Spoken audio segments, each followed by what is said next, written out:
تو اس کو گناہ ملے گا. جب تک وہ چلتا رہے گا گناہ ملتا رہے گا. یہ بات کہی کہ یہ سمپل بات ہے کہ اس کا مطلب یہ نہیں کہ نیکیاں بنا کر پیدا کرو, نہیں, جو نیکیاں ہیں اسٹینڈرڈ نیکیاں ہیں, ان نیکیوں کے اندر آپ کوئی اچھا کام کر کے جائیں گے, اجر ملتا رہے گا تب تک. اب دیکھیں یہ جلال الدین وقف جو ہاسپٹل ہے, اب کب کا بنا ہوا ہے, کتنے لوگوں کا وہاں علاج ہوتا ہے مفت. اب پتہ نہیں وہ کون صاحب تھے, مجھے نہیں پتا, آپ کو بھی نہیں پتا ہوگا, کبھی دیکھا ہی نہیں, لیکن آپ دیکھیے کتنا اس بندے کا اجر ہو گیا ہوگا, اللہ ہی جانتا. اللہ دینے والا ہے, اس میں کتنی اللہ برکت ڈالیں گے, کتنے بھی آسرا لوگوں کا آسرا بنا ہوا جلال الدین وقف ہاسپٹل.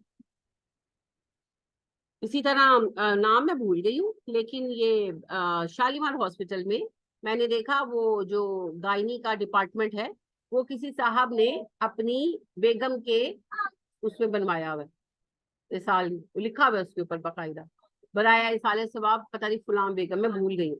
لیکن آپ دیکھیں کہ اب جو لوگ آتے ہیں, ٹھیک ہے وہ پیسے بھی لیتے ہیں, لیکن وہ تو پرائیویٹس کے لیے لیتے ہیں نا, جن کا فری علاج ہو رہا ہے. 50 روپے کی پرچی تھی, اب 80 کی ہوگی تھی, اب میرا شاید 100 کی ہے, تو اس پر علاج ہو رہا ہے, ڈاکٹر دیکھ رہے ہیں اور اچھا علاج ہوتا ہے, ڈاکٹر اچھے ہیں شالیمار ہاسپٹل میں. تو آپ دیکھیں کہ کتنا اجر اس خاتون کو ہو رہا ہوگا, اس کے شوہر کو تو ہو ہی رہا ہے, انہوں نے تو پیسہ لگایا. تو یہ ہے اچھا کام جاری کرنا. اور برا کام وہی کہ کسی بھی برے کام کے لیے پیسے دے جانا, جیسے لوگ اپنی جائیدادیں دے جاتے ہیں. وہی بات ہے, ایلزبتھ ٹیلر جب مری ہیں تو انہوں نے اپنی ساری جائیداد بلیوں کی کیا ہوتی ہے, خیر بقا, بلیوں کی بقا پر صرف کر دی. چلے یہ تو پھر بھی انہوں نے ڈونیشن دے دیا نا کہ بلیوں کی اس پر خیال کرنے پر, بلیوں کے جو مختلف ویلفیئر, لفظ بھول گیا, ویلفیئر پر جو ہے نا وہ استعمال کیا جائے. کتنی امیر عورت تھی. اب دنیا میں خیر وہ تو ویسے بھی غیر مسلم تھی, لیکن مسلمان بھی بہت عجیب عجیب بعض اوقات وہ کر کے جاتے ہیں, کیونکہ فیشن ہو گئے نا عجیب عجیب.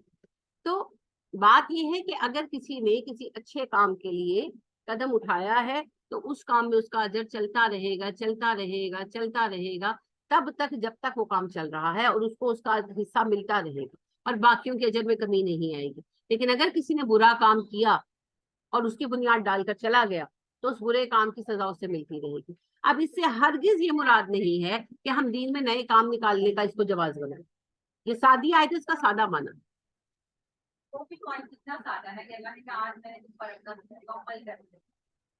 بالکل جی,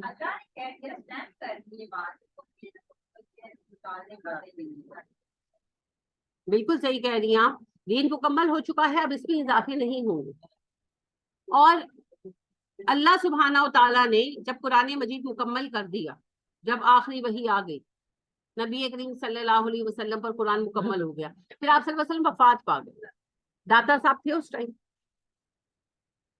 ان کو داتا صاحب قرار دیا تھا اللہ نے, قرآن میں آیا, حدیث میں آیا.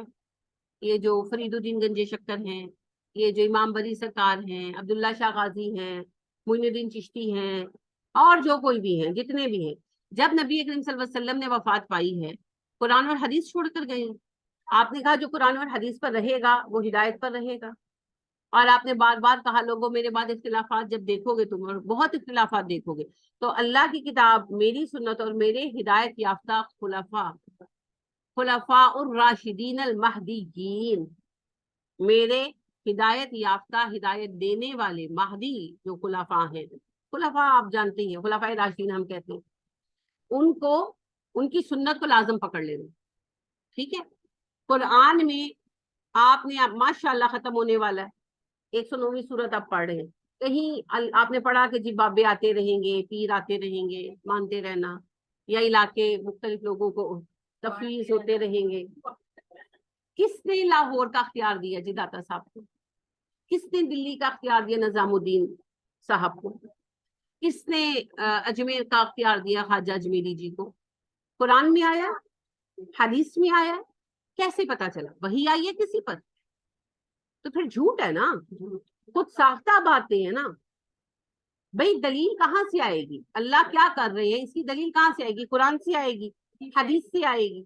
قرآن اور حدیث کے بعد کوئی اور سورس ہے؟ نہیں ہے نا. تو پھر وہی تو بند ہو گئی. نبی اکرم صلی اللہ علیہ وسلم کے بعد تو کوئی نبی نہیں آنا, کسی پر وہی نہیں آتی, پھر کہاں سے آ گئی یہ ساری بات؟ کشف المحجوب جو اتنی مشہور کتاب ہے, اور یہاں تک یہ لوگ فرماتے ہیں نام نہاد حضرات کہ آپ کشف المحجوب پڑھ لیں، یہ آپ کو ہر کتاب سے بے نیاز کر دے گی، ہر کتاب، اس میں قرآن بھی شامل ہے۔ کیسے بے نیاز کرے گی جی؟ ایک انسانی کتاب اللہ کی کتاب کے مد مقابل کیسے آ سکتی ہے؟ اچھا اس کتاب کو آپ اٹھائیں اور پڑھیں، اس پہ پورا سسٹم دیا ہوا ہے۔ میں تو مانتی نہیں ہوں کہ یہ جو ہے علی بن عثمان ہجویری جیسے عالم کی ہو سکتی، میں نہیں مانتی، ان سے منسوب ہے، میں تو یہ مانتی ہوں۔ باقی قیامت کے دن فیصلے ہو جائیں گے۔ بہرحال کشف المحجوب میں پورا سسٹم موجود ہے کہ دنیا کو ولی چلاتے ہیں، ٹھیک ہے، دنیا کا نظام ولی چلاتے ہیں۔ 40 ابدال ہوتے ہیں، ان کے اوپر ایک کتب ہوتا ہے، پتہ نہیں کتنے کتبوں کے اوپر جو ہے ایک غوث ہوتا ہے، اور غوث سب سے بڑا ہوتا ہے، ٹھیک ہے، غوث اپنے زمانے کا انچارج ہوتا ہے۔ تو غوث جو ہے پھر وہ ان سب کو ڈیوٹیاں دیتے۔ آپ صحیح کہہ رہے، میرا اس بات کو چھوڑ دیں، میرا سوال صرف سادہ سا، یہ جو پورا سسٹم، میں نے تو آپ کو مختصر بیان کیا نا، میں نے عرصہ ہو گیا پڑھا، آپ کھولیں گے تو آپ کو پوری تفصیل ملے گی کہ سب سے اوپر غوث ہے، غوث کے نیچے کتنے کتب ہیں، اس کے نیچے کتنے ابدال، ابدال 40 ہیں، یہ مجھے یاد ہے، کتب کی تعداد میں بھول گئی ہوں، اور پھر ابدالوں کے نیچے لوکل ولی ہیں، ہر محلے گلی کے ولی ہیں، ٹھیک ہے۔ تو وہ ابدال جو ہیں وہ شہر کی شہر تعینات کیے جاتے ہیں، اپوائنٹ کیے جاتے ہیں، اور پھر شہر کی ہر گلی ہر محلے میں لوکل ولی ہوتے ہیں جو انتظامات دیکھتے ہیں، پھر وہ رپورٹ کرتے ہیں ابدال صاحب کو۔ ابدال صاحب جو ہے وہ نیشنل لیول پر رپورٹ کرتے ہیں کتب صاحب کو، اور کتب صاحب جو ہے وہ انٹرنیشنل لیول پر رپورٹ کرتے ہیں غوث صاحب کو۔ تو پوری دنیا کے معاملات غوث صاحب دیکھتے ہیں۔ کہاں تھے یہ غوث صاحب جب جامعہ حفصہ پر اتنا ظلم ہو رہا تھا، جب کشمیر میں اتنا کچھ ہو رہا تھا؟ یہ تو بہت سارے سوال ہیں۔ جب برما میں اتنے لوگ ذبح کر کے ان کے ٹکڑے کاٹ کر کھال اتار کر مار دیے گئے، کہاں تھے یہ سارے بابا جی؟ لیکن اس بات کو بھی چھوڑ دیں، میرا سوال تو بہت سادہ سا ہے، یہ بات قرآن میں نہیں آئی، آپ نے پڑھ لیا، حدیث میں بھی نہیں آئی، میں گارنٹی دیتی ہوں نہیں آئی، اب نہ قرآن میں آئی، نہ حدیث میں آئی، نہ کسی صحابی نے بتائی۔ تو علی بن عثمان حجویری صاحب کو پتا کیسے چلا؟ سورس آف انفارمیشن، فرشتہ ان پر آ نہیں سکتا، وہی آ نہیں سکتی، جبرائیل بتا نہیں سکتے، کتابیں محفوظ مل نہیں سکتی، سورس آف انفارمیشن ہمیں بھی تو بتائیں نا، کہاں سے آ رہی انفارمیشن؟ جس بات کو قرآن بیان نہیں کرتا، حدیث بیان نہیں کرتی، بندہ غیر نبی ہے، نبوت ختم ہو چکی ہے، کوئی کسی کے پاس آ کر جبرائیل وہی لے کر نہیں آنے والے، کہاں سے پتا چل رہا ہے؟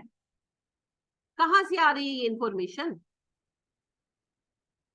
اگر آپ مانتے ہیں اس بات کو کہ کوئی انفارمیشن نہیں اور انفارمیشن کی کوئی سورس نہیں اور سب مانتے ہیں، تو پھر کہانی ہے، جیسے بے شمار کہانیوں کی کتاب ہے، یہ بھی کہانی کی کتاب ہے، پھر حقیقت تو اس میں کچھ نہیں ہے نا، یا پھر ثبوت لاؤ، ثابت کرو۔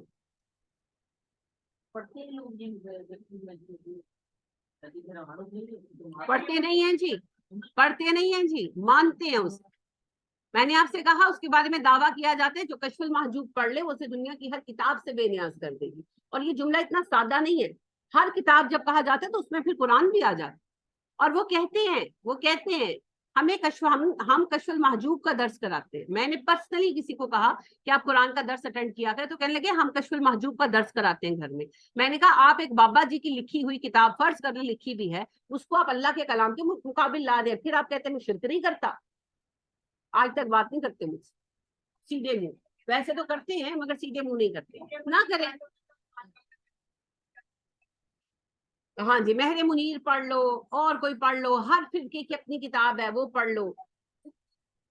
فضائل اعمال کے بارے میں بھی یہی ہے، مجھے نہیں پتا کہ طارق جمیل صاحب ایسا کہتے ہیں یا نہیں، میں نے ان کی بات کبھی نہیں سنی، لیکن لوگوں کو میں نے یہی دیکھا ہے، وہ جہاں بیٹھیں گے نا وہ نکالیں گے فضائل اعمال اور آپ کو اس کا سنائیں گے کوئی نہ کوئی حصہ۔ اور میری اپنے 3-4 ایسے عزیز ہیں جو تبلیغی جماعت میں ہیں، تو وہ کئی سالوں سے اسی کا درس لے رہے ہیں۔ تو میں نے ان سے پوچھا، میں نے کہا کہ آپ کلاس میں جا رہی ہیں؟ ہاں۔ میں نے کہا کیا پڑھ رہے ہیں؟ تو کہنے لگی فضائل اعمال، کہنے لگی حدیث کی کتاب۔ میں نے کہا کہ نا میں بڑی خوشی ہوئی، میں نے کہا اچھا کون سی حدیث کی کتاب؟ کہنے لگی فضائل اعمال۔ میں نے کہا فضائل اعمال تو حدیث کی کتاب نہیں ہے۔ نہیں اس میں بہت احادیث ہے۔ میں نے کہا احادیث نہیں ہے اس میں، کچھ حدیثیں ضرور بیان ہوئی ہیں، مگر اس کے اپنے مصنف جو ہیں وہ کہتے ہیں کہ میں نے یہ کوئی اتھینٹسٹی پر کتاب نہیں لکھی، ان کو ہو گیا ٹائیفائڈ، نہیں ٹائیفائڈ ہو گیا، تو بیمار تھے، تو بیماری میں بور ہو رہے تھے، انگریزوں کا دور تھا، نہ ٹی وی نہ کچھ، تو ظاہر بور ہو رہے. تو انہوں نے جو واقعات وہ کہتے ہیں جنہوں وہ خود کہتے ہیں, اس کا دیباچہ پڑھی, وہ کہتے ہیں کہ میں نے ان واقعات کو ان کی صداقت کی بنا پر نہیں چنا, یہ وہ چیزیں ہیں جنہوں نے مجھے افیکٹ کیا, جنہوں نے میرے دل کو چھوا اور میرے اندر چینج آیا. تو میں نے بس ٹائم وقت گزاری کے لیے ان کو لکھنا شروع کر دیا. تو کوئی دوست ملنے آئے تو انہوں نے وہ مجموعہ دیکھا تو انہوں نے کہا یہ تو بڑا اچھا, لوگوں کو نفع ہو سکتا ہے, چھپوا دو.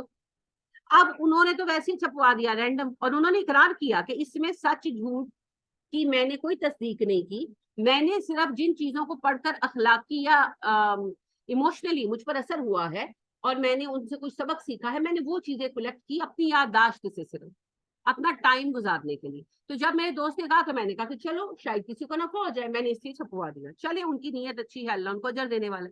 انہوں نے تھوڑی کہا تھا کہ اس کو نصاب بنا لو اور ساری عمر اسی کو پڑھتے رہو. اچھا, نہ وہ قرآن پڑھتے ہیں, نہ وہ قرآن پڑھاتے ہیں, نہ وہ قرآن کی ترجمے کی طرف لاتے ہیں, نہ وہ قرآن کی تجوید کی طرف لاتے ہیں, نہ وہ حدیث کی تعلیم کی طرف لاتے ہیں. اوپر کیا ہوتا ہے وہ مجھے نہیں پتا, یعنی کہ مولانا صاحب کے لیول پر کیا ہوتا ہے وہ مجھے نہیں پتا, میں تو نیچے کے لیول کی بات کر رہی ہوں نا. وہ بس اسی کا لیکچر چلائے جاتے ہیں. اسی طرح جو ہمارے بریلوی بہن بھائی ہیں وہ فضان سنت پڑھائی جائیں گے, وہ بھی سملر کتاب ہے, سچ بھی بیچ میں, ہر جھوٹ بھی بیچ میں, سب مکس کیا ہوا, پڑھائی جائیں گے اور اسی پہ لگائے رکھیں گے. قرآن کہاں ہے بھائی, قرآن کہاں ہے؟ امام مالک علیہ رحمہ جو ہیں, آپ دیکھیں کتنے بڑے محدث ہیں, موطا امام مالک جیسی تصنیف ہے ان کی, اور ساری عمر قرآن پڑھایا اور کوئی عہدہ قبول نہیں کیا. ان کو کئی بار آفرز ہوئی, اتنے بڑے جو ہے فقیہ تھے تو ان کو بہت دفعہ آفرز ہوئی بڑے بڑے عہدوں کی, خاص طور پر قاضی القضاۃ چیف جسٹس کا, ہر دفعہ انکار کرتے رہے. تو لوگوں نے پوچھا بھی کہ آپ کیوں کوئی عہدہ قبول نہیں کرتے؟ تو انہوں نے کہا کہ میں قرآن کے ساتھ وابستہ رہنا چاہتا ہوں, میں چاہتا ہوں کہ نبی صلی اللہ علیہ وسلم نے فرمایا کہ تمہیں بہترین وہ ہے جو قرآن پڑھے قرآن پڑھائے, میں اسی گروہ میں شامل رہنا چاہتا ہوں, اس کے میں عہدہ قبول نہیں کرتا. مگر آخر وقت میں, آخر بوڑھے ہو گئے تھے, تو ان کے ایک اسٹوڈنٹ نے پوچھا کہ سر آپ کو کسی بات کا پچھتاوا ہے؟ انہوں نے کہا ہاں ایک بات کا. اسٹوڈنٹ سے کہا سر کس بات کا؟ کہنے لگے میں نے اپنی زندگی کا بہت سارا وقت ان کاموں میں ضائع کیا جو ضروری نہیں تھے, آج افسوس کرتا ہوں کاش وہ بھی قرآن کو دے. اندازہ کریں, ساری عمر مسجد کے ایک کمرے میں بیٹھ کر گزار دی قرآن کے لیے, اور آخر عمر میں کہتے ہیں مجھے رنج اس بات کا ہے کہ میں نے ان علوم کو سیکھنے میں وقت گزارا جن کی ضرورت نہیں تھی, کاش میں نے وہ وقت بھی قرآن کو دیا ہوتا, مجھے اس بات کا پچھتاوا. یہاں سالوں سال گزر گئے ہیں اور کلاسیں لی جا رہی ہیں, قرآن نہیں پڑھا جا رہا, ہر کوئی اپنا اپنا نصاب پڑھا رہا ہے. یہ اپنا نصاب کیا ہو, ہمارا نصاب قرآن ہے. قرآن کی وضاحت کے اندر جو احادیث آئیں اتنا سیکھنا سب پر فرض ہے, اس کے علاوہ نفل ہے, جس کا دل چاہے سیکھے, جہاں ضرورت پیش آئے سیکھ لے. لیکن قرآن سیکھنا فرض ہے. قرآن چھوڑ کر کہاں جا رہے ہیں؟ مگر قرآن پر نہیں آئیں گے, کیونکہ جس وقت قرآن پر آئیں گے قرآن کا پیغام یہی ہے ایاک نعبد و ایاک نستعین, اللہ ہم صرف تیری بندگی کرتے ہیں, صرف تجھ سے مدد چاہتے ہیں, صرف تجھ سے. یہ جو اونلی یورز ہے نا, یہ ساری بات کلیئر کر دیں. اگر نبی کریم صلی اللہ علیہ وسلم الاؤ کرتے نا اس بات کو کہ بھئی ٹھیک ہے اللہ کو بھی مانو, اپنے ان بابوں کو بھی مان لو, تو ابو جہل بھی مسلمان ہو جاتے. جو آج ہمارے یہاں اسلام رائج ہے نا, اس اسلام کو دیکھ کر تو کسی کو مسئلہ ہی نہیں تھا. کس کو مسئلہ تھا؟ کسی کو مسئلہ نہیں تھا, سارے مسلمان ہو جاتے. مسئلہ تو وہی تھا جو آج ہے. آج آپ کسی کا یہ جو مزار ہے توڑ کر دکھائیں نا, جو مسئلہ آج مزار توڑنے پر بنے گا وہی مسئلہ اس وقت بت توڑنے میں, وہی مسئلہ تھا. یعنی اتنی سملیرٹیز ہیں کہ دل کٹتا ہے میرا. جب یہ بن رہا تھا, روڈ بن رہا تھا, تو بابا چھتری والے کے مزار کے بارے میں مجھے ایک خاتون نے کہا کہ جب بابا چھتری والے کا مزار توڑیا گیا نا تے وہ ٹوٹیا نہیں, اور جو بلڈوزر تھا اس کا بلیڈ ٹوٹ گیا اور انجینئر جو تھا نا وہ ہوا میں لٹک گیا. میں نے کہا اچھا, اور ڈرائیور اندھا ہو گیا. میں نے کہا جی ٹھیک ہے, میں نے مان لیا. سارا پریس کہاں تھا؟ اتنا آپ کا الیکٹرانک میڈیا ہے. ایک کھوتا جو ہے, ایک کھوتا اگر ویڈیو اتارتے ہوئے ہوا میں لٹک جائے اس کی ویڈیو آ جاتی ہے, تو سارا social media, electronic media, print media کہاں تھا؟ نہیں جی یہ وہ. خیر اس بات کو میں سنا کیوں رہی ہوں آپ کو, جب نبی کریم صلی اللہ علیہ وسلم کے پاس طائف والے آئے اور مسلمان ہوئے تو آپ نے ان سے ظاہر توحید پر بیعت لی, مسلمان ہو گئے تھے. آپ نے کہا اب جا کر تم لوگ بت توڑ دو گے. اپنے منات کی دیوی کو پوچھتے تھے, کہنے لگے ہم نے نہیں توڑنا, دیوی کا غضب آئے گا ہم پر. اب آپ صلی اللہ علیہ وسلم نے درگزر کیا, کیونکہ شروع سے مانتے تھے تو ڈیفینیٹلی ایک خوف دل میں ہوتا. آپ نے حضرت خالد کو بھیجے, ساتھ کچھ افراد بھیجے. تو ساتھ ان کے جو تھے نا, ایک نوجوان تھے صحابی, نام میرے ذہن میں نہیں ہے, صحابی کے ہی بیٹے ہیں, خود بھی عظیم صحابہ میں سے ہیں, اس وقت بالکل ینگ تھے. تو وہ جوش میں تھے بہت. تو حضرت خالد نے کو کہنے لگے میں توڑتا ہوں. تو انہوں نے کہا چلو تم توڑو. اب یہ طائف والے سارے جمع ہو گئے اور یہ کہنے لگے تم لوگوں پر عذاب آئے گا, بت نہ توڑنا. ٹھیک ہے ہم مسلمان ہو گئے ہیں, تم بت نہ توڑنا. تو حضرت خالد نے ڈانٹ دیا. وہ آپ کو پتا ہے کہ جلال والے آدمی تھے. تو وہ جو نوجوان تھے صحابی, وہ آگے بڑھے, انہوں نے زور سے ضرب لگائی. تو وہ کل ایسا ہوا کہ ہتھوڑا الٹ کر ان کو آ لگا, ان کا گھٹنا زخمی ہو گیا. تو انہوں نے کہا دیکھا ہم نے کہا تھا یہ عذاب تم پر آئے گا پلٹ کر. تو خالد رضی اللہ تعالیٰ عنہ کو غصہ چڑھا. انہوں نے پہلے تو ان کو ڈانٹا کہ تم اتنی شوخے کیوں ہو رہے ہو, اور پھر اس کے بعد انہوں نے اس کو پکڑا اور پھر ضربے لگائی. بڑا بت تھا اور کئی ضربوں میں ٹوٹا مگر توڑا. تو جو بات اس وقت طائف والے کہہ رہے تھے, کیا وہی باتیں ہم نہیں کہہ رہے؟ مینوان وہی بات ہے. کوئی فرق نہیں ہے کفار مکہ میں یا کفار طائف میں یا کفار پاکستان میں.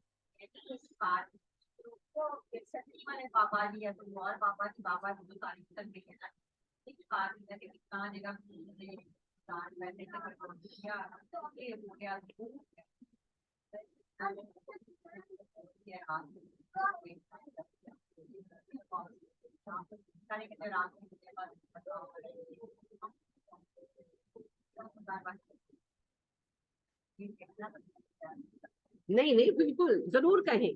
اس وقت بے شک غصہ کریں, کبھی تو بیٹھ کر سوچیں گے. جس وقت عراق پر حملے کی تیاری ہو رہی تھی نا, اس وقت بہت زیادہ کالم لکھ رہے تھے ہارون رشید صاحب, بہت کالم لکھ رہے تھے عراق پر قبضہ نہیں کر سکیں گے, اللہ نسبتوں کا بڑا خیال کرتا ہے, وہاں بڑی بڑی ہستیاں ہیں, وہاں فلانا. وہ سارے مزار ڈھیر ہو گئے, سارے مزار ڈھیر ہو گئے. وہ ہستیاں بہت بڑی ہیں, اس میں کوئی شک و شبے کی بات نہیں ہے. وہ ہستیاں اپنا کام کر کے جا چکی, وہ کوئی وہاں تھوڑی بیٹھی ہے. وہ تو علیین میں, حضرت علی رضی اللہ تعالیٰ عنہ کیا وہ عراق کی جنگ کا شکار ہوئے ہیں؟ نہیں, وہ تو علیین میں بیٹھے ہیں, انہوں نے تو اپنا کام پورا کر دیا. اسی طرح اور جو بھی وہاں پر ان کی نسل کے کئی لوگ ہیں, اس کے علاوہ بہت سارے علماء ہیں, کیونکہ ظاہرہ مرکز رہا ہے بہت عرصہ تو ہمارا. تو اس وجہ سے جب بغدادی جو گورنمنٹ تھی, اس کے دو بڑے مرکز تھے, ایک شام اور عراق. لہٰذا عراق ہمارا بہت بڑا مرکز رہا ہے, تو وہاں بہت علماء دفن ہیں. تو وہ جو علماء تھے وہ نیک افراد تھے, مجاہدین تھے, انہوں نے اپنا کام کیا, وفات پائی, اللہ کے ہاں پہنچے. وہ تو علیین میں. اب جو آپ دیکھیں کہ کابل میں اتنا کچھ ہوا, افغانستان میں ہوا, تو محمود غزنوی اور بھی بہت سارے لوگ جو نیک رہے ہیں, کیا ان لوگوں کا کوئی وہ نہیں ہے؟ یعنی وہ آ جاتے نہ روک لیتے؟ نہیں, وہ مر چکے, وہ وفات پا چکے, وہ تو علیین میں ہیں, ان کی قبریں ہیں, قبریں ٹوٹ گئی. بالکل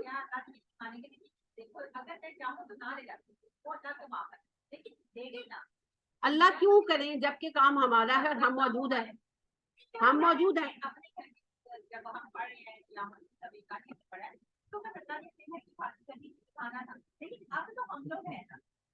اس وقت اللہ پاک نے کعبے کی حفاظت کے لیے ابابیل اس لیے بھیجے تھے کہ پوری دنیا میں ایک مسلمان موجود نہیں تھا, اس لیے اللہ پاک نے ابابیل بھیجے اور اپنے کعبے کی حفاظت کی. لیکن جب مسلمان امت موجود ہو اور آزاد ریاستیں طاقت کے ساتھ موجود ہو اور پھر وہ کعبے کی حفاظت نہ کر سکے, اللہ کیوں کسی کو بھیجے؟ کیونکہ وہ کعبے کی کمزوری ہے, رب کعبہ کی کمزوری نہیں ہے, وہ مسلمانوں کی کمزوری ہے. لہذا مسلمانوں کا ہی ایک گروہ جو خارجی تھے, وہ اتنے طاقتور ہو گئے کہ کوئی حکومت ان پر قابو نہیں پا سکتی تھی, تو وہ پھر اٹھا کر لے گئے تھے حجر اسود. تو بات یہ ہے جی, دنیا جو ہے اصولوں کے تحت چلے گی. تو واپس اپنے پوائنٹ پر آتے ہیں. پوائنٹ میں آپ سے یہ کہہ رہی ہوں کہ اللہ سبحانہ و تعالی کے سوا کوئی رب نہیں ہے, اور کوئی فرق نہیں پڑتا جس کو پکارتے ہیں اس کا بت بنایا یا قبر, بت ہو یا مزار ہو, دونوں ہی شرک میں برابر.